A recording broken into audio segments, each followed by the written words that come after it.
Buenas tardes, gracias a todos por haber venido. Estamos hoy día aquí para poder presentar este nuevo libro, este estupendo libro que la editorial Atlantis tiene el gusto de presentar, La Nemorosea. Vamos a conversar un poco acerca del autor. Bueno, todos conocéis al autor definitivamente, pero vamos a conocer ahora un poco acerca de Francisco o Javier. ¿Cómo te conocen? Mejor Javier. Como Javier. Vamos a conocer un poco de Javier, pero en su faceta de escritor. Entonces vamos a empezar. Primero, brevemente, voy a mencionar que represento a la editorial Atlantis. Mi nombre es Bruce, vengo desde Madrid, bueno, desde donde está la editorial. Es una editorial que tiene casi 20 años, en la que hemos venido publicando cerca de 1.600 títulos. Hay esa cantidad de autores que forman parte de nuestro catálogo. Algunos han publicado ya más de una vez. Hemos podido recopilar una buena cantidad de autores consagrados que han tenido el gusto, bueno, nosotros hemos tenido el gusto de que hayan publicado con nosotros definitivamente. Como decía, muchos de ellos han repetido ya hasta en 7 oportunidades, inclusive las publicaciones. Se me viene a la mente Javier Sánchez, por ejemplo, que es un psicólogo que publica cada año o cada 2 años una serie de ensayos muy buenos, muy profundos, y el último evidentemente fue de la pandemia. Y así como él, pues hay otros más que han venido trabajando con nosotros. Hay un evento que organizamos todos los años que se llama los Premios Atlantis, que es un evento en el que premiamos a las obras más destacadas de cada año. Bueno, se realiza el año siguiente de la publicación, entonces esperemos que el tuyo esté participando, por supuesto, el próximo año. Entonces, sin más preámbulo, vamos a iniciar la conversación acerca de Javier. A ver, todos ya te conocen, como decía hace un momento, pero ¿quién es Javier como escritor? Cuéntanos. Bueno, es una pregunta grande esta. Bueno, yo empecé a escribir hace 4 o 5 años a raíz del bachillerato de humanidades, bueno, más de 5 o 7 años, a raíz del bachillerato de humanidades que hice aquí en Logroño. Por suerte tuve unos profesores bastante inspiradores que me ayudaron con otros compañeros a cultivar un poco este arte, ¿no? El arte literario, y poco a poco, pues a raíz de lecturas y lecturas, pues fui un poco puliendo un poco la forma de escribir, y luego llegaron los concursos, certámenes, algún premio, y que me ha hecho, pues, concentrarme un poco más en esta labor y compaginarla seriamente con el trabajo. Vale. Pues sí, eso creo que lo he logrado. La parte de llegar a un asunto muy serio es definitivamente un logro que se refleja en este libro. ¿Cuándo empezaste a escribir? ¿Cuándo te diste cuenta de que era algo a lo que te querías dedicar? Pues yo comencé a escribir, es decir, me di cuenta de que ya un poco jugar con este arte, como digo, cuando compartí mis textos con un par de amigos. Uno de ellos está aquí, otro no pudo venir, que también escribe, y vimos que, bueno, que nos gustaba mucho debatir sobre lo que escribíamos, nos gustaba mucho interpretarlos, y simplemente por ese juego interpretativo que hacíamos, dije, bueno, esto quiero seguir avanzando a lo largo de mi vida. Luego en la universidad, por supuesto, pues seguimos también un poco con este intercambio, ¿no? de textos, y fue gracias a factores externos, a personas inspiradoras, muy inspiradoras, como estos profesores que te digo y estos 2 amigos que sin duda han sido fundamentales para llevar a cabo esta novela de ir más lejos, ¿no? Sí. Por supuesto. Esta novela, me comentabas, es la segunda publicación que has realizado. ¿Tuviste una primera publicación? ¿Es así? Sí. Publiqué hace 2020, pero pilló plena pandemia, la primera novela, porque ganó el premio literario de la universidad de aquí. Se llama Descubrir el mundo. La mayoría de los que están aquí presentes creo que la han leído. Y sí, esa fue como la primera gran publicación seria oficial en mi pequeño periplo literario. Sí. ¿Y cómo nació la idea de escribir esta novela, La Nemorosea? A raíz de una lectura, fue la de 100 años de soledad, de García Márquez, que la mayoría lo conoceréis aunque sean oídas. Fue una lectura que me cambió el modo de percibir la propia literatura, por ese estilo que de hecho impregna todo el libro del realismo mágico. Vi que ese juego, esa concepción me abría muchas vertientes temáticas y también de reflexión, y decidí, sentí la necesidad de escribir de esa forma. Entonces fue un poco conjugar esa necesidad formal del que me transmitió la obra de García Márquez con una necesidad de plantear un poco mis preocupaciones, ¿no? Que el tema del recuerdo y un poco la identidad que se deriva de ese recuerdo, que es un poco la gran pregunta a la que intenta responder la Morosea en este sentido.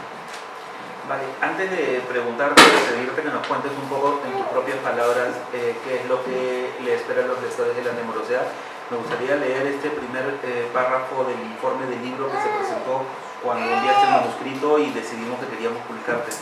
Esto fue lo que mencionó el lector.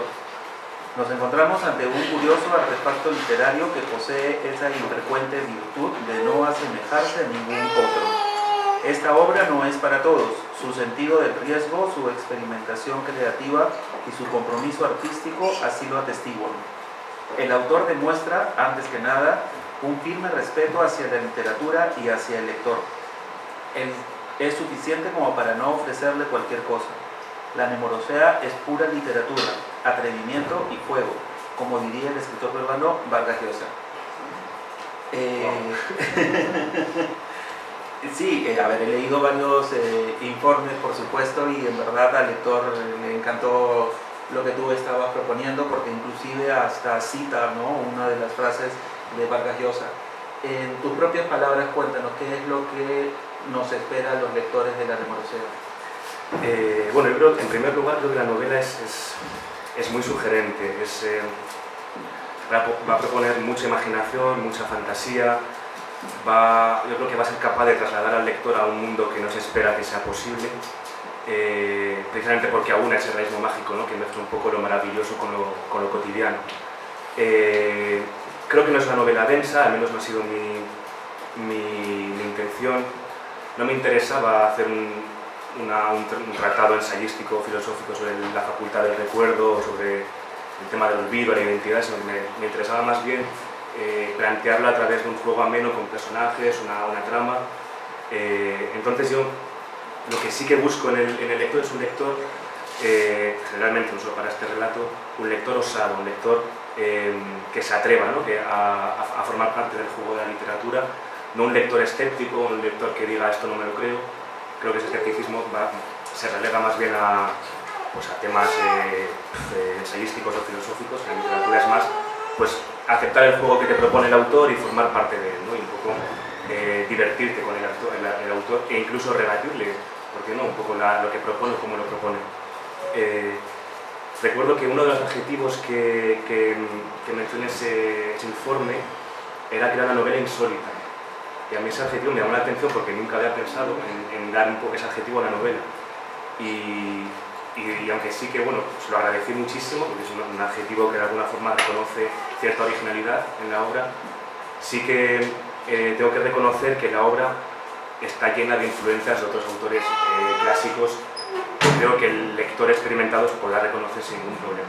De hecho, Bruce, yo creo que la fortaleza de esta obra es que es para cualquier lector. No creo que sea para un lector muy culto o muy preparado o que utilice un lenguaje muy difícil. Creo que tanto el lector experimentado que sabrá reconocer estas influencias como un lector un poco más ocioso, más de novela de entretenimiento, podrá disfrutar de esta obra. Pues creo que esta es la fortaleza principal que sí que me interesaba remarcar, porque en el informe nos hablan un poco de que es una obra como elevada o de un lenguaje único, que puede ser, pero no quiero que de alguna forma el lector ocioso se asuste, ¿no? No, es una novela con la que yo creo que te lo pasas bien, sí, porque te permite sugerirte y te permite imaginar una realidad totalmente ajena a la que vivimos hoy en día. Sí, totalmente de acuerdo. Cuando lo empecé a leer tuve la misma sensación. Y es curioso que menciones lo de García Márquez con 100 años de soledad, porque recuerdo que fue uno de los primeros libros que leí cuando estaba en secundaria también, y me mareaba constantemente con los nombres. Tenía que volver a leerlo, me faltaba muy poco para sacar un lápiz y una hoja para no perderme. Y la verdad es que los nombres de los personajes que tú utilizas y la forma en la que vas contando y cada uno de nosotros va descubriendo cuando empieza a leer el libro, ahora entiendo, tienen una influencia en ese sentido. Y bueno, de todas maneras el informe dice que el libro está dirigido a todos los públicos, así que eso está totalmente claro. Cuando empezaste a escribirlo, ¿cuál era el sentido que le querías dar a la historia? ¿Estabas pensando en una novela que tuviera una cuota de fantasía, una cuota mágica? ¿Dejaste que solo la historia vaya formándose? ¿Tenías una idea en concreto desde el inicio? ¿Cómo fue este proceso?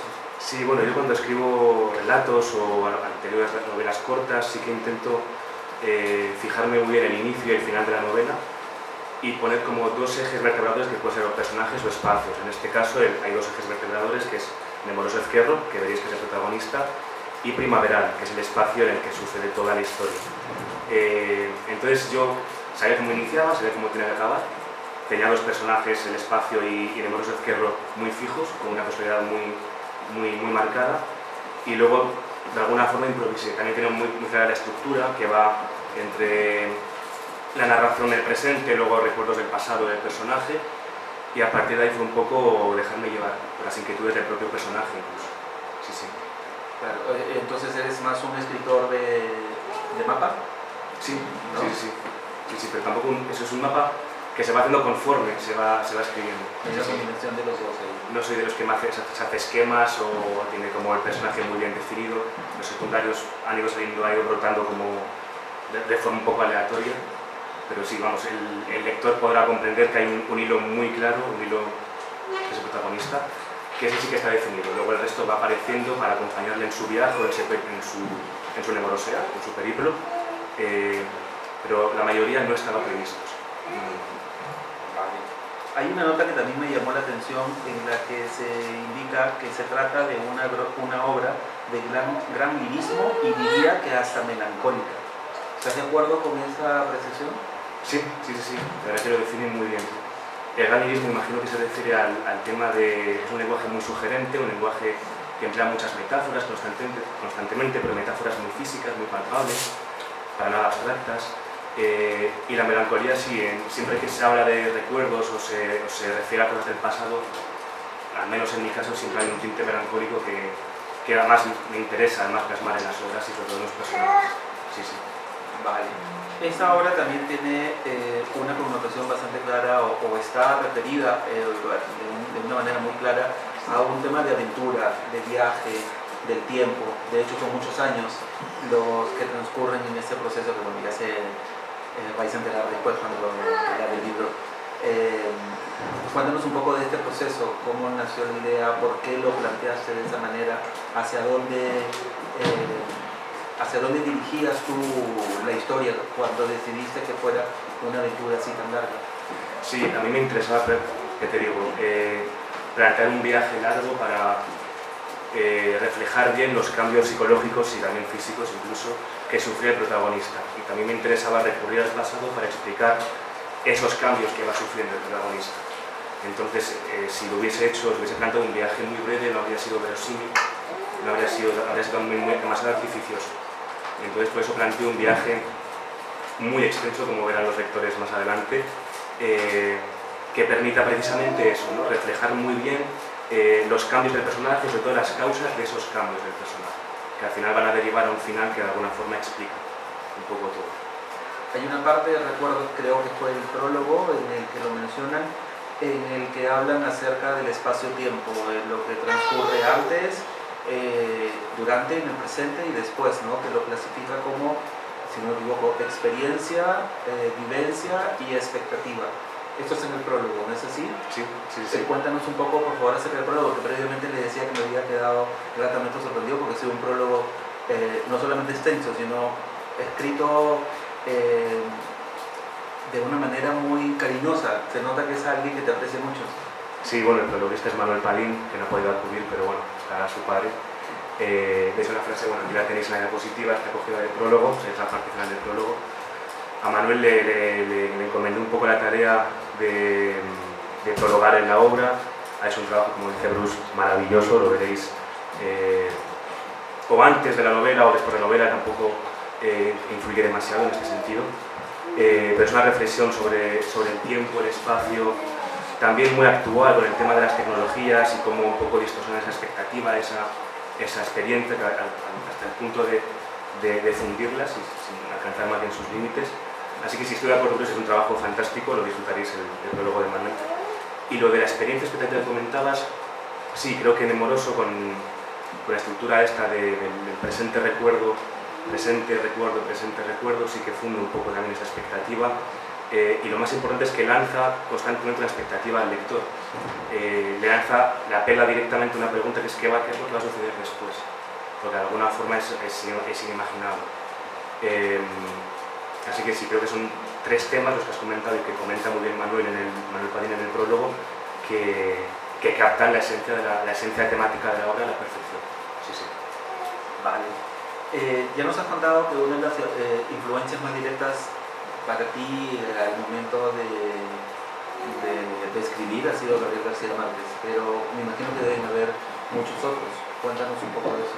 Sí, bueno, lo comentaba, el lector podrá percibir muchas de estas referencias clásicas. Una influencia muy clara es la estructura de Cervantes, de Miguel de Cervantes, que utiliza como muchas narraciones, una dentro de otra, un poco de forma como las matrioscas, que está dentro de esta obra, esa estructura. García Márquez en la forma, en el estilo, en el lenguaje, en la propuesta del realismo mágico sin duda también. Luego en los epílogos, en el epílogo me he permitido un ejercicio de diversión. Hay una referencia muy clara a Miguel de Unamuno, que quien haya leído obras como Niebla lo percibirá genial y que no igualmente se sorprenderá porque es un ejercicio, ya le digo, inspirado directamente en él, pero muy inspirador para la reflexión de la literatura al fin y al cabo. Sí, estas referencias están claras. También hay guiños a autores sueltos como Moby Dick, con Melville, ¿no? El autor Melville. Así que sí creo que es una obra que de alguna forma hay pequeñas píldoras de literatura clásica. El propio Nemoroso Ezquerro, mucha gente me preguntaba por qué se llama Nemorosea. Incluso hay quien buscaba el nombre en internet y lógicamente no le aparecía nada. Y te pasa, por favor. Bueno, aprovecho pues eso, el personaje, Nemoroso Ezquerro, toma su nombre de tres referencias, ¿no? La primera, indiscutible, es de Nemoroso, que es el personaje de Garcilaso de la Vega, de la primera égloga. Es un personaje que se dedica a lamentarse un poco del recuerdo doloroso que le transmite su amada Elisa, que es su amada que ha fallecido.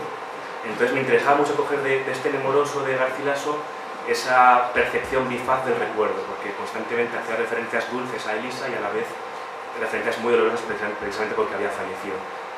Y por eso el personaje de la Nemorosea toma su nombre directamente porque de alguna forma encarna esos valores. Además, tiene un poco ese deje, un poco referencia al gran libro de viajes de la literatura universal, que es la Odisea. Y además hay una tercera referencia un poco más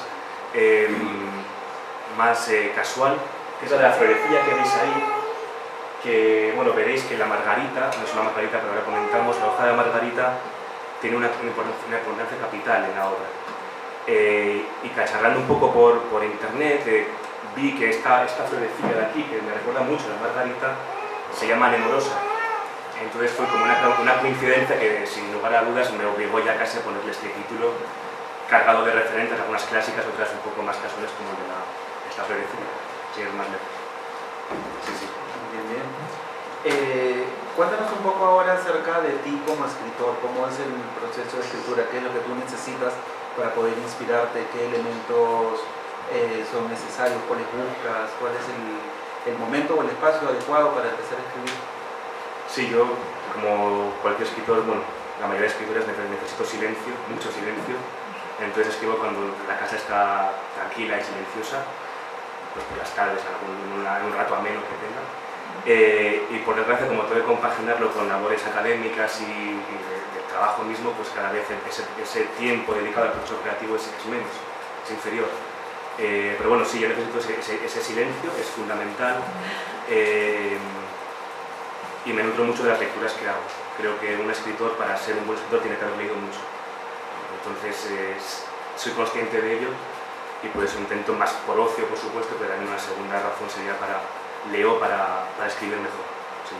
Y con las múltiples actividades que tienes ahora, me dices que bueno, hay menos tiempo para el proceso creativo, pero imagino que tiene que haber una disciplina en ese sentido para poder encontrar siempre ese tiempo.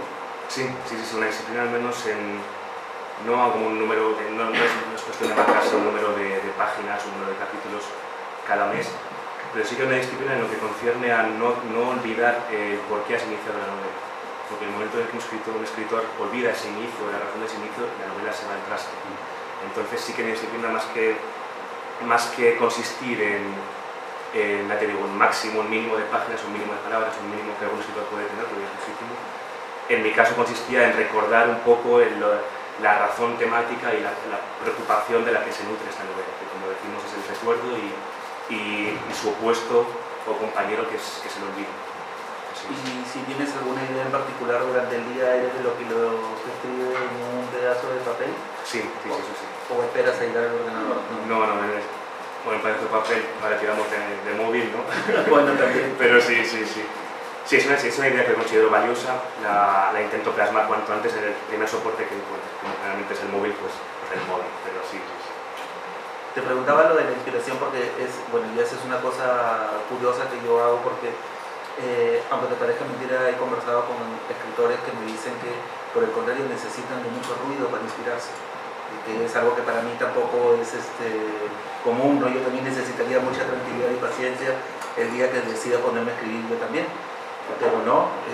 Me acuerdo dos casos curiosos: uno, un escritor que necesitaba escuchar música de heavy metal inclusive para inspirarse, no entendía cómo podía escribir con esa música, y otro que era un autor que necesitaba estar en la cocina mientras su mujer cocinaba y los ruidos de la cocina le inspiraban. Entonces cada uno tiene un proceso totalmente particular, ¿eh? Sí. Me he encontrado con muchos casos diferentes. Cuéntanos, ¿cuál es tu expectativa con la novela? ¿Qué es lo que te gustaría que suceda ahora que la novela se está lanzando? ¿Y qué es lo que te gustaría que los lectores recibamos al momento de leer la novela? Bien, esa pregunta es fundamental. Lo que yo espero es que cada lector...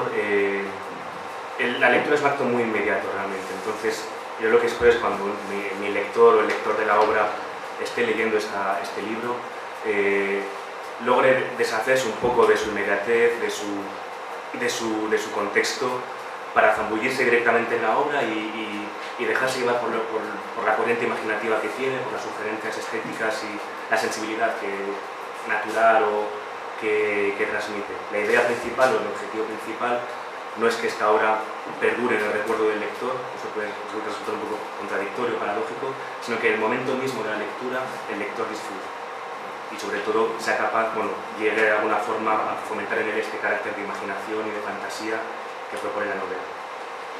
¿Qué te parece si nos lees un fragmento del capítulo? Sé que dijiste uno, para que podamos escucharlo todos.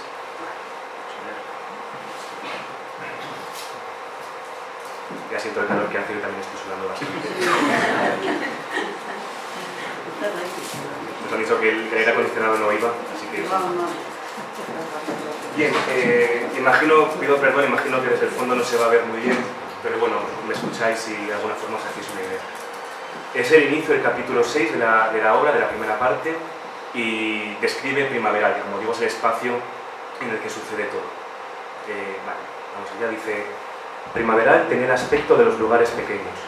Abundaban las barriadas de adobe, escaseaban las casas de cemento, y una única iglesia se erguía en el presumible centro del pueblo con dos altas torres forjadas según el estilo renacentista italiano. Por su magnificencia, los lugareños se referían a ella como la catedral, aunque no hubiese obispo en el mundo dispuesto a establecer su cátedra allí. Sin embargo, pese a esta apariencia modesta de primaveral, nadie divisó nunca su fin, probablemente porque los castaños de las plazas no eran lo suficientemente elevados como para alcanzar desde sus copas la panorámica. Las gentes se sentían así parte de un humilde corazón que daba vida a un cuerpo musculoso y misterioso en su vigor. Si alguno de los primavereños emigró alguna vez, nunca se recordó su nombre. Tampoco disponía de murallas porque ningún ejército forastero tendría nunca la ocurrencia de entrar, por motivos evidentes, ni de unos confines distinguidos porque todos sus habitantes habían generado la certeza de saber cuándo estaban dentro y cuándo fuera. Lo único que orientaba las lindes del lugar era una larguísima batería de fresnos que se extendía a derechas e izquierdas sin percibirse en efecto final alguno, y que acogía en su singularidad en la inflamación violenta de las yemas de sus ramas. Cuando las yemas estaban en su tamaño más diminuto, superaban con soltura el volumen de los gorriones, y cuando alcanzaban su apogeo, que nadie acertaba nunca a predecir, parecían las pezuñas de un precioso gamo adulto. Como éstas necesitaran para nutrir su atrofia de ramas igualmente desproporcionadas, hubo quien llegó a dudar de su naturaleza arbórea y aseguraba que eran, en cambio, las ruinas de los muros de las antiguas casas de los prófugos godos que fundaron en años medievales el lugar, los muros en que, según estas voces, colgaban aquellos los trofeos de una cinegética ociosa con que trataban de probar su exilio. Por su distinguido carácter fronterizo, alguien tuvo la ocurrencia de hacer bandera de ello, y así sucedió que en los pocos edificios gubernamentales de Primaveral quedaba izada en sus balconadas una enorme bandera blanca decorada exclusivamente por 4 ramas de fresno que cruzaban desde un brazo al otro las 4 esquinas. El bono del Nemoroso recordaría siempre, como haría con tantas otras sendas de despedidas instintivas, el camino de polvo y arena que lo había de llevar hacia la salida definitiva de Primaveral. Vio las bicicletas de Diego Ternero y Juan Alcanzor, amontonadas de forma casual a los pies del lindo que centraba una de las plazuelas de su infancia, y supuso que debían de haberse subido a su popa para lamentarse desde allí de las responsabilidades de la paternidad o de las incomprensiones de sus respectivas mujeres, pero no se acercó y siguió de largo. Había leído en los libros que evitar las despedidas era la manera más honorable de asegurarlas. Esta es un poco la descripción que da lugar a la descripción general de Primaveral. No es hasta el capítulo 6, que es este capítulo en el que incido directamente en la descripción de este lugar, así que es un capítulo especialmente importante y dado que no revela tampoco ninguna secuencia trascendental de la trama, pues me he tomado la licencia, la diversión de escogerlo. Sí. Una pregunta, ya nos contaste por qué es que la novela se llama La Nemorosea, pero curioso que los otros personajes y la descripción del espacio donde transcurre toda la historia también tienen nombres bastante originales y que curiosamente calzan perfectamente bien cuando uno va leyendo la historia y entiende que este personaje tiene que llamarse así de esa manera. ¿Eso también fue fácil para ti al momento de escribirlo? Eso es un apunte muy interesante, Bruce. Eso se derivó de nuevo de García Márquez, esa lectura de García Márquez que utiliza nombres muy extraños, muy extensos, casi como los pueblos españoles, ¿no? Los pueblos rurales, nombres muy extensos, casi no se corresponden casi nunca con personas reales, hablan de lugares. Había uno que se llamaba, creo que era Alcorcón de los Azores, una cosa, eran nombres, hay muchos personajes secundarios terciarios, entonces perdonadme que ahora no recuerdo un nombre concreto. El nombre de Primaveral, en cambio, sí que tiene una referencia muy clara a Logroño, se refiere al parque Primavera, que es donde yo he crecido, se llama también Parque 1 de Mayo, entonces sí que hacer un pequeño guiño a ese lugar donde yo crecí, eso sí. Entonces, ese nombre en particular sí que tiene un sentido y un significado detrás. Pues vale, está bien. Bueno, y si hay algún personaje que tiene alguna similitud con alguna persona que lo conoce, que es algo que comúnmente ocurre, pues ya se descubrirá cada vez que vayan leyendo la novela. Sí, sin duda los hay. Me imaginaba. ¿Proyectos? ¿Hay algún proyecto en el que ya estés trabajando? ¿Alguna nueva novela que estés desarrollando? Actualmente no, sí que tengo dos proyectos en mente siempre, o en bloc de notas del móvil, que sí que me gusta sacar adelante. O sea, son 2 novelas cortas, pero en ningún caso tendrán el mismo estilo que La Nemorosea.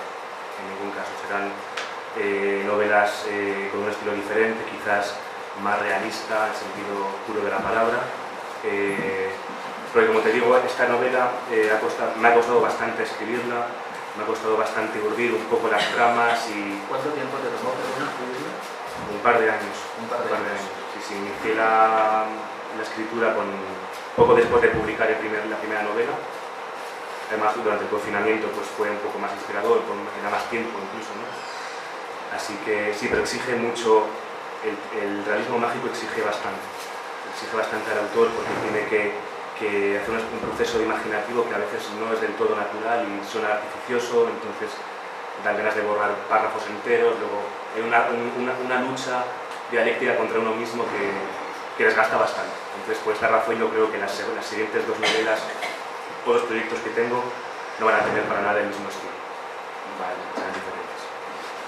En el caso de un autor que escribe una obra de corte histórico, evidentemente tiene que investigar para poder colectar los datos y la información que van a ir en el libro. En el caso tuyo, que la novela va mucho más del lado de realismo mágico, ¿cómo es que defines todos los datos que se van a poner ahí? Es evidentemente imaginación e inspiración, pero ¿hay alguna fuente, algún lugar, algún espacio donde tú acudas para poder encontrar quizás algo que no lo tienes que dar? Hay un personaje o un núcleo temático que es la naturaleza, que está presente a lo largo de toda la obra, y a mí es que me faltaba, por ejemplo, el léxico relativo a la naturaleza. Entonces, la única labor documentativa o de investigación que he hecho ha sido puramente léxica. Entonces, por suerte tengo un grupo de amigos muy dados al senderismo y a la montaña, entonces de ellos aprendía muchas palabras, muchas expresiones, o sobre todo cómo describir ciertos lugares, que me han ayudado, y se ve de alguna forma en la novela, a describir con un poco más de precisión y con más tacto el ambiente natural. Entonces, si tuviese que decir, tuviese que revelar alguna labor de documentación, sería solamente eso. Vale. ¿Alguien quiere hacerle alguna pregunta al escritor? Sí. Bien, yo me preguntaba me interesa mucho cuando se empezó a hablar del proceso de corrección. Quiero saber si eres un corrector obsesivo, si te cargan muchos personajes, si de repente tienes media novela, si vuelves a empezar, cómo llevas, ¿no? Hay escritores que dicen eso, ¿no? Que lo que son es correctores compulsivos, y en tu caso, ¿cómo es? Ensayo-error. Sí, en mi caso de ensayo-error soy especialmente obsesivo con lo estilístico, ¿vale? He leído mi novela como 7 u 8 veces con tal de revisar bien temas de ortografía, temas de puntuación. Entonces sí que noto en mí una cierta tendencia a la obsesión ortográfica en ese sentido. Y también me interesa que haya la coherencia. Me interesa mucho que no haya errores aunque a veces son permisibles en alguna obra, en algún autor, a mí no me gusta que haya errores incoherentes en el espacio, en el tiempo. Es decir, que de Moroso, cuando salió de Primaveral, tenía X años, pues que cuando vuelva tenga demasiados pocos para lo que ha pasado de tiempo, un poco esa relación, ¿no? Entonces, sí que hace una labor igualmente, Jorge, más obsesiva en lo relativo al ortográfico, más que a lo temático. Eso sí. ¿Consideras que tu anterior novela de Descubrir el Mundo te ha influenciado de cara a esta nueva novela? ¿Era un entrenamiento de cara a esto? ¿O son dos obras totalmente independientes que nada tienen que ver una de las otras?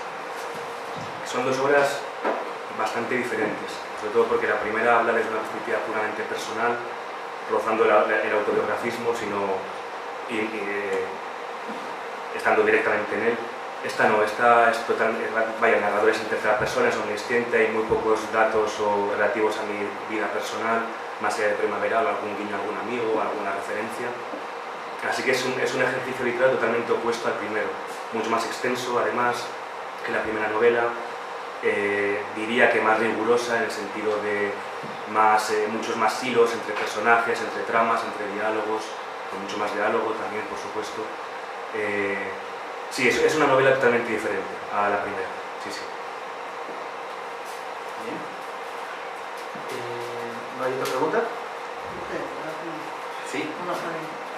Era para preguntarte, tú que has escrito relato y novela, ¿vas a seguir haciendo las dos cosas? ¿Te vas a meter en los dos géneros o vas a apostar por la novela ya? Es una buena pregunta, Pilar, porque generalmente he escrito relato breve, ¿no? Para certámenes o por desahogo, ¿no? Pero realmente la escritura de una novela se acaba convirtiendo en un compañero durante ese tiempo. Casi toma vida propia. Entonces es una relación que me ha gustado mucho tener con el documento en el ordenador. Me ha gustado mucho llegar a casa y saber que estaba esperándome para escribir, cosa que no sucede con el relato breve, quizás, que es mucho más fugaz, más inmediato, o con exigencias de certámenes, pues de alguna forma se te acota la libertad creativa. Entonces sí que es verdad que, aunque no me voy a disponer directamente para novelas, sí que me va a interesar mucho más escribir novelas, creo, al menos novelas cortas, sin duda, más que el relato, probablemente. Bueno, tienes el relato de tiempo, ¿eh? Sí, eso está dependiente. Has dicho desahogo, ¿por qué escribes? ¿Escribes por desahogo? Sí. Yo creo que Sí, yo empecé esta novela para proyectar de alguna forma la preocupación que también se refleja en Descubrir el Mundo, comentaba Pablo anteriormente, que es el tema de la preocupación por el recuerdo y la identidad que deriva de ella, ¿no?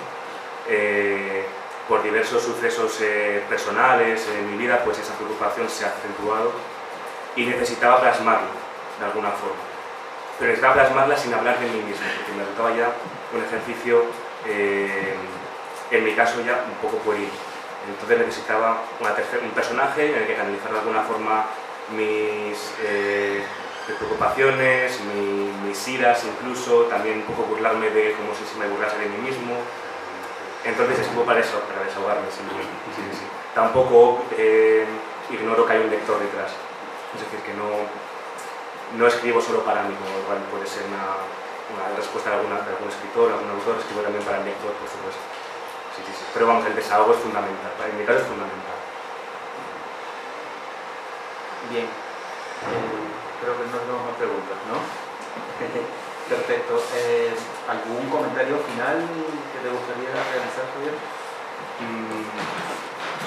Sí, bueno, me quedan los agradecimientos. Bruce, me encantaría agradecer, y lo hago a la editorial Atlantis, que ha apostado por un escritor desconocido a nivel nacional, y eso es tremendamente complicado actualmente.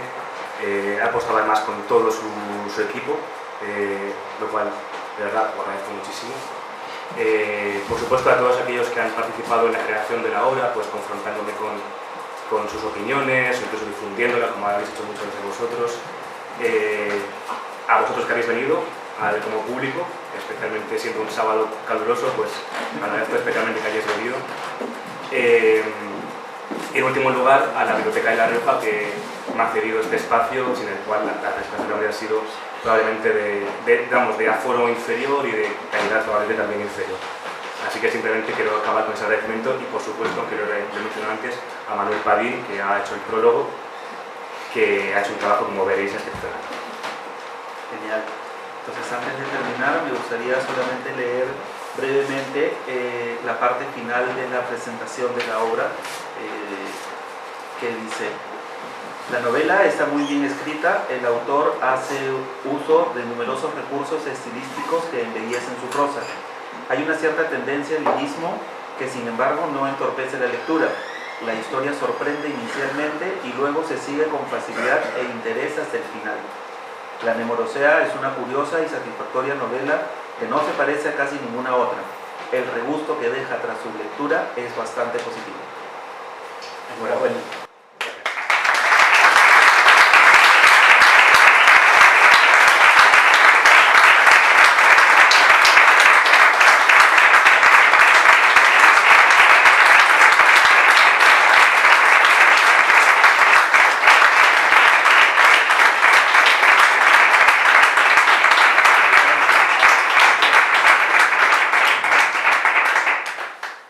Sí, y antes de pasar a la firma de ejemplares o la venta, quiero decir que una parte de la recaudación del libro, que vale 19 euros, va a ir directa destinada a favor de la lucha contra el cáncer. Aún así, si quisierais donar más cantidad o lo que tenéis aquí, una ochita, ¿vale? Cuando os apetece libremente, pues ya tenéis. Y de nuevo, gracias, de verdad, gracias por venir.